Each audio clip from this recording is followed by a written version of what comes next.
Soyons un peu sérieux, Monsieur le Président. Le monstre que vous avez confessé avoir vous-même fabriqué dans le journal Jeune Afrique.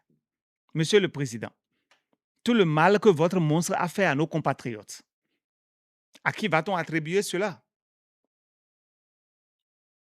Toujours à Boni Yahi? Les injustices, les bavures, les expropriations, les arrestations arbitraires, tout cela serait donc de la faute du président Boni Yahi? Et nos prisons que vous avez transformées en mouroirs, c'est encore lui, Boni Yahi, qui a bloqué le traitement aux détenus? C'est lui qui les a privés de soins? Est-ce lui qui a condamné les opposants à la prison sous la base de simples posts sur Facebook?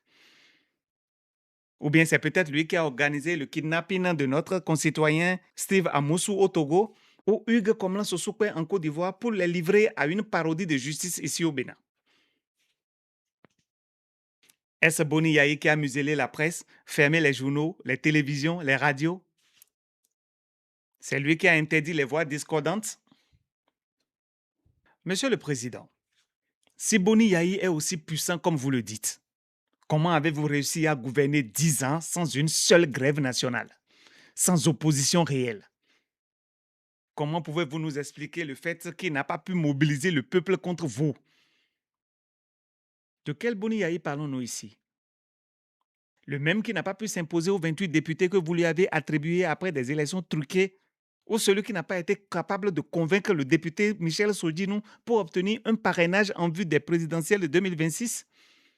C'est de ce Boni Yahi-là que vous parlez? C'est lui qui est super puissant et qui a bloqué toutes vos actions?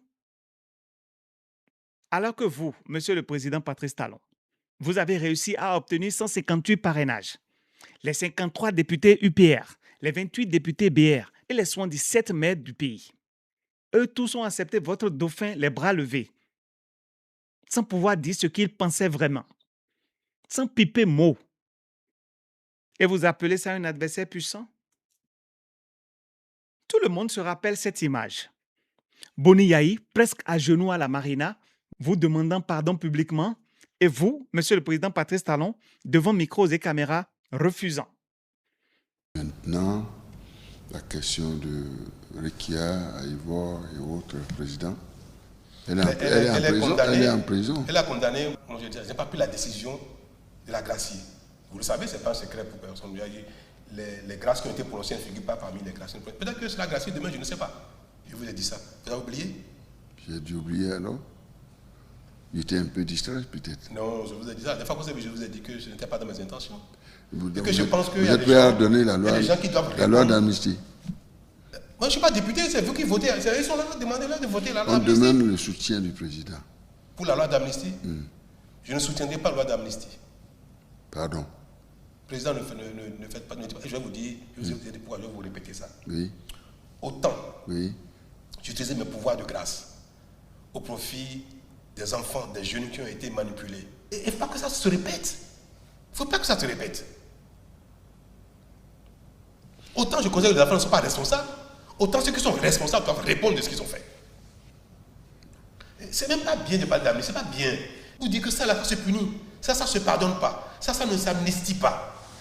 Mais pourquoi il vient dire pardon? Parfois, le pardon peut être une faute. Parfois, le pardon, le fait de pardonner quelque chose peut être une faute pour la communauté. Parce que ça instaure le pardon, il est... Un responsable politique doit assumer ce qui est de sa responsabilité nationale. Et c'est ce même homme que vous présentez aujourd'hui comme votre bourreau? Ah, en tout cas, moi, je ne savais pas que le président Boni Yahi était aussi puissant. Apparemment, c'est lui qui a empêché la construction du chemin de fer Cotonou-Niamey. Ou peut-être encore que c'est lui qui a bloqué la réalisation de l'aéroport de Glo-Djibé. Monsieur le Président, soyons honnêtes. Le bourreau ne serait-il pas en train de se faire passer pour la victime ici? D'ailleurs, si on remonte un peu l'histoire, n'étiez-vous pas, vous-même, celui qui, depuis l'étranger, avait entrepris des démarches pour bloquer des financements du Bénin? Vous étiez alors en exil et vous multipliez les contacts diplomatiques pour asphyxier le pays économiquement.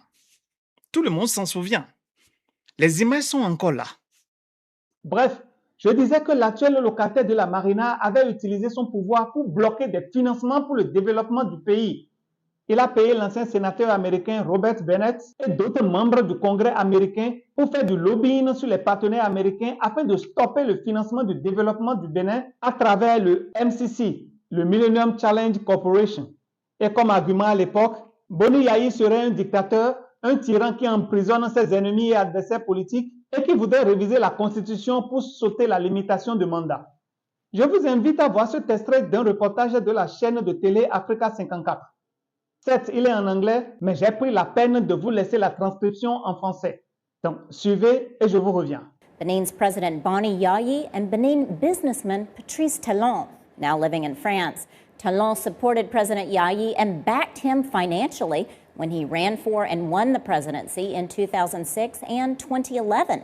But Benin's leaders now say that Talon got angry after losing a big contract and began discrediting the president.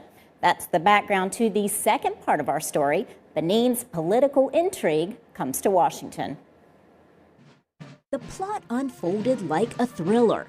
Benin's president, Boni Yayi, accused his former friend, wealthy businessman Patrice Talon, of trying to kill him by replacing his medicine with poison.